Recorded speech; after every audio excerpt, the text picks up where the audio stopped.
আসসালামু আলাইকুম। সবাই কেমন আছেন? আশা করি সবাই ভালো আছেন। আজকে আমি বানিয়ে দেখাবো হোমমেড চিজ। আবার আলমাইন যে চিজটা আছে আমরা দোকান থেকে ডিব্বাতে কাচের বয়ামে যে আলমাইন চিজটা কিনে থাকি, সেই হুবহুব আলমাইন চিজটা আজকে আমি আপনাদেরকে করে দেখাবো।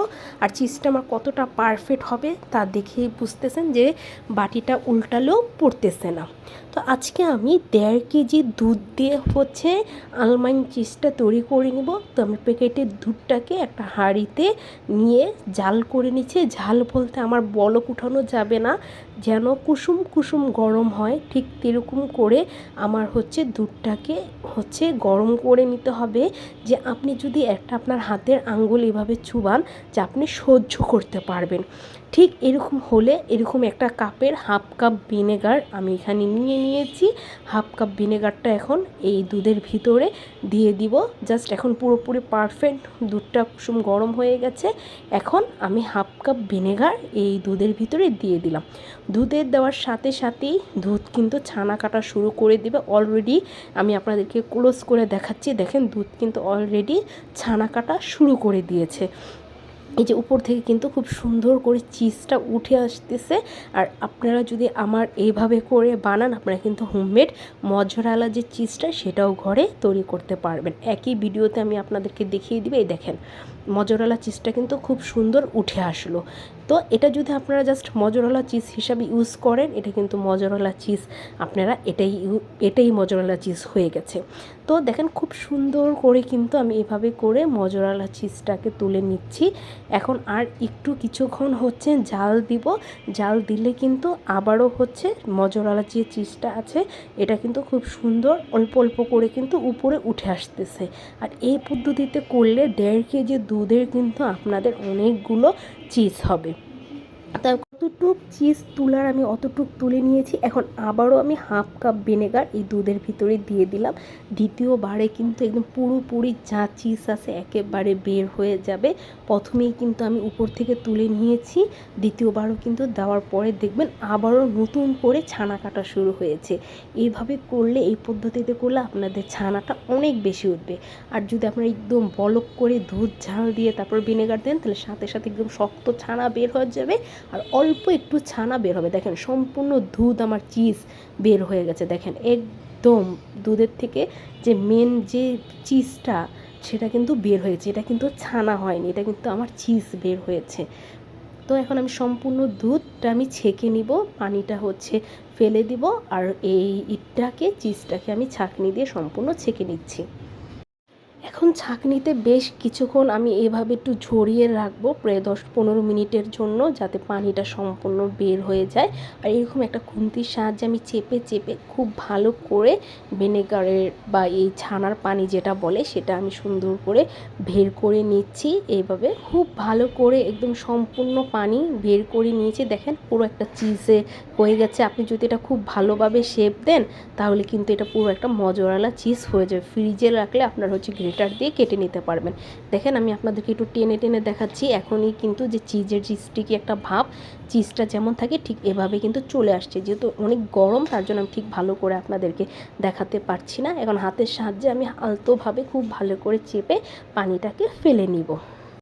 এখন সরাসরি এই চিজটাকে আমি ব্লেন্ডারের ঝাড়ের ভেতরে দিয়ে দিলাম। এখন কিন্তু এটা মোটামুটি ঠান্ডা হয়ে গেছে। আর আপনাদের এটা গরম থাকলে ঠান্ডা করে নেবেন। এখন এই চিজের মধ্যে গুঁড়ো দুধ দিয়ে দিব। এখানে 3 টেবিল চামচ ভরে ভরে গুঁড়ো দুধ দিয়ে দিয়েছি। আর সামান্য একটু সয়াবিন তেল দিয়ে দেব। আপনাদের হাতের কাছে যদি বাটার থাকে তাহলে অবশ্যই বাটার দিয়ে ব্লেন্ড করবেন। আমার হাতের কাছে বাটার ছিল না দেখে আজকে আমি সয়াবিন তেলটা দিয়েছি। এখন খুব সুন্দর করে ব্লেন্ডার করতে হবে, একদম স্মুথভাবে একটা ব্লেন্ডার করে নিব। তো এখন অল্প একটু ব্লেন্ডার করে নিয়ে আমি আপনাদেরকে খুলে দেখাচ্ছি যে আসলে ব্লেন্ডারটা ঠিক কীভাবে করতেছি। অল্প করে চামচ দিয়ে একটু নাড়া দিয়ে দিবেন। আর এখানে আমি ছানার পানি অল্প একটু রেখেছিলাম। যদি বেশি একটু হার্ড মনে হয় তাহলে একটু ছানার পানি দিয়ে ব্লেন্ডার করে নিতে হবে। আপনারা ছানার পানিটা ফেলে দিবেন না, অল্প একটু করে রেখে দিবেন। দেখেন খুব স্মুথভাবে কিন্তু ছানার পানিটা দিয়ে আমি একদম ব্লেন্ড করে নিচ্ছি। এটা ঘড়ি ধরে 3 থেকে 4 মিনিট এভাবে স্মুথ করে ব্লেন্ডার করে নেবেন। দেখেন খুব সুন্দর করে কিন্তু স্মুথভাবে এটা কিন্তু এখন একদম পুরো ক্রিম চিজ হয়ে গেছে ব্লেন্ডারটা করার জন্য। জন্য। এখন আমি এরকম একটা কাচের নুসিলার জার নিয়ে নিয়েছি। এই আলমন্ড চিজটা কিন্তু একটা কাচের জারেই থাকে। আর একটা আমি বাটি নিয়ে নিয়েছি আপনাদেরকে ঢেলে দেখানোর জন্য। বাকিটা আমি চিজের ঢেলে আপনাদেরকে একদিন পরে দেখাবো যে আমার চিজটা কীরকম জমে গেছে। আজকে তো নিজের চোখে দেখলেন যে এটা কীরকম একটা লিকুইড ভাব, যেহেতু মাত্র আমি রেডি করেছি। আর আপনাদের চোখের সামনেই আমি এই নুসিলার জারটার ভিতরে একটা জার ঢেলে রাখলাম। এটা কিন্তু একদম খুব সুন্দর জমে যাবে। তো এখন আমি আপনাদেরকে দেখালাম যে কীভাবে কিন্তু আমার ক্রিম চিজ দেখেন কতগুলো হয়েছে। এখানে কাচের এক জার, ওইখানে এক বাটি, তারপর কিন্তু আরও অল্প একটু রয়ে গেছে। এটা আমার সাথে সাথে বানানোর পরে আপনাদেরকে আমি সাথে সাথে ভিডিও করে দেখালাম যে আসলে আমার চিজটা কীরকম দেখতে হয়েছে। তো আমি একদিন পরের ভিডিওটা তারপর আমি আপনাদের সাথে শেয়ার করব যে আসলে আমার ক্রিম চিজটা কেমন হয়েছে। তো এই বাটিতে যে আমি ঢেলেছিলাম সেটা আমি একটা প্লাস্টিকের বাটিতে ঢেলে রেখেছি, যেটা কাচের বাটিতে নিয়েছিলাম।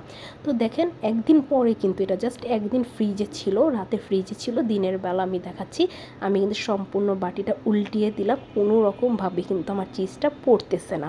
আর যে কাচের ঝাড়টাতে আমি ভরেছিলাম সাথে সাথেই কাচের ঝাড়টাও এখন আমি আপনাদেরকে উল্টিয়ে দেখাবো যে আসলে আমার চিজটা কতটা পারফেক্ট হয়েছে। আমার রেসিপিতে বানালে আপনাদের চিজটাও কিন্তু একেবারে পারফেক্ট হবে। জাস্ট আমি এখানে বাচ্চাদের জন্য চিনি ইউজ করিনি। আপনারা কিন্তু এটা যখন রুটি দিয়ে খাবেন, রুটির উপরে সামান্য একটু চিনি ইউজ করে নেবেন। যারা চিনি খান তাদের জন্য, চিনি না খেলে তো কোনো প্রয়োজনই নেই।